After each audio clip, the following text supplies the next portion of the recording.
Kapan kita memutuskan waktu yang tepat untuk putus? Ya, kalau ada perilaku-perilaku buruk. Yang nomor satu, kalau dia bersikap superior, ya, dia merasa dia lebih tahu, paling tahu, atau dia tuh harus diikutin maunya apa karena dia lebih pengalaman mungkin, karena mungkin dia ngerasa dirinya lebih menawan, lebih cantik, banyak yang mauin gitu, atau saya dianggap kayaknya nggak punya pengetahuan kayak dia, atau latar belakang keluarga saya tuh di bawah dia atau apa. Pokoknya kalau menganggap dirinya superior, nah itu perilaku buruk. Contoh yang berikutnya, memaksakan satu kebenaran. Jadi artinya cuman ada satu yang benar itu biasanya yang ada di kepala dia. Caranya dia, pemikiran dia, tekniknya dia, strateginya dia, prinsipnya dia, budayanya dia. Jadi istilahnya gini, kalau pasangan saya tuh mau menang sendiri, nggak bisa dikoreksi. Ini nyambung sama yang sebelumnya sih sebenarnya. Ya, itu contoh buruk, perilaku buruk. Yang C, membatasi atau mengontrol hidup. Contohnya kalau misalnya pasangan saya itu ngelarang-larang saya ngelakuin apa yang saya suka. Misalnya saya suka olahraga, dilarang, kamu nggak usah olahraga, ngapain olahraga sebanyak itu? Atau ngelarang-larang, jangan kerja ini, jangan kerja itu, jangan pakai ini, jangan pakai baju itu, jangan bergaul sama ini, jangan menabung, jangan melakukan A, jangan melakukan B. Pokoknya ngontrol dan membatasi. Mungkin maksudnya baik, ya. Maksudnya baik supaya kita tidak terluka, atau kita nggak salah, atau kita jadi dimanfaatkan orang. Maksudnya mungkin baik, karena dia sayang sama kita dan yang lain-lainnya. Tapi pacaran atau apalagi berumah tangga itu harusnya pasangan tidak mengontrol kita. Kita bukan punyanya dia loh. Ini Anda mesti tahu nih, ini prinsip penting banget. Kita bukan punyanya dia, dia juga bukan punyanya kita. Yang namanya menjalani hubungan, berpasangan itu dua orang yang bebas, sepakat, salaman, ngelakuin sesuatu. Bukannya aku milik kamu, kamu milik aku, jadi aku berhak untuk mengontrol kamu, kamu berhak untuk mengontrol aku. Nggak gitu. Itu prinsip yang buruk sekali, luar biasa buruknya. Ya, jadi kalau ada pasangan bersikap membatasi, maksudnya baik, tapi dia ngelarang-larang, nggak bolehin saya deket sama orang, nggak bolehin saya untuk dengerin apa kata teman-teman saya, atau mengejar impian saya, mengejar karir saya, itu buruk banget. Atau misalnya laki-laki banyak kan, ceweknya nggak boleh pakai baju ini, nggak boleh pakai baju itu, nggak boleh pakai makeup tuh.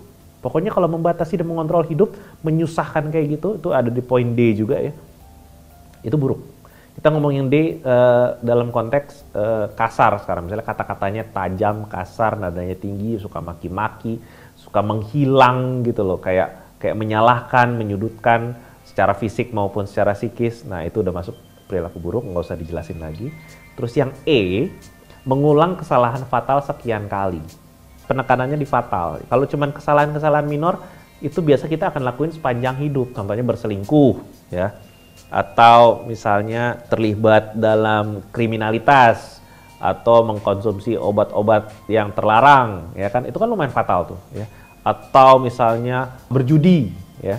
Kesalahan-kesalahan yang cukup besar implikasinya akan menyusahkan hidup. Nah, kalau cuma lakuin sekali, ya orang bisa alpa, bisa tergelincir, bisa terbawa suasana, bisa aja lah gitu loh. Sekali masih nggak apa-apa. Ada kejadian, ada kondisi di mana ngulangin kesalahan fatal 2 kali juga masih masuk akal. Karena tergantung kesalahannya apa kan, beda-beda nih soalnya. Tapi kalau udah sampai 3 kali menurut saya itu sih udah jadi kebiasaan. Ya. Beda, ini bukan kesalahan-kesalahan minor kayak misalnya kayak lupa ngabarin, itu kan minor, itu nggak fatal, ya kan. Lupa ulang tahun, ya kan, lupa tanggal-tanggal penting, atau suka ngeledekin pasangan sampai pasangan jadi ngerasa nggak nyaman, itu masih minor lah, ngeledek soalnya ya, bukan menghina. Kalau ngeledek itu masih nggak apa-apa. Tapi kalau yang fatal ini keulang 2-3 kali, that's it, enough. Contohnya kalau buat saya, kalau pasangan saya berselingkuh sekali masih nggak apa-apa, tapi saya minta kamu langsung ngaku. Ya, langsung ngaku, jangan sampai bulan depan baru ngaku atau tahun depan baru ngaku. Langsung ngaku saat itu. Soalnya kalau selingkuhnya sudah berlalu 1 tahun yang lalu baru ngaku, orang yang diselingkuhin tuh malah jadi kayak bertanya-tanya, jadi selama ini apalagi kebohongan selama 1 tahun terakhir. Jadi susah perbaikannya, ya. Jadi kalau memang ada perselingkuhan, langsung bilang, langsung minta maaf, langsung melakukan tebusan, langsung tawarin perbaikan, langsung. 2 kali juga masih oke, 3 kali, yang ketiga sudah strike out. Ya jadi selingkuh pertama ya masih nggak apa-apa lah, bisa dimaklumi. Asal dia mau nebus, dia mau menunjukkan penyesalan. Abis itu dia masih mau melanjutkan investasinya, dia masih bisa dilanjutkan hubungannya. Kalau udah nggak bisa, wah siap-siap aja akan makin parah. Kalau Anda nggak mau lebih parah lagi disakiti dan dirugikannya, ya di-cut, diputusin. Kalau Anda suka dengan pelajaran hari ini, jangan lupa untuk subscribe, share, dan like video ini. Dan kalau ada pertanyaan juga bisa klik di komentar di bawah ini, tulis pertanyaan karena nanti saya akan jawab, akan ada tim saya akan jawab juga, dan jangan sampai ketinggalan video-video yang berikutnya.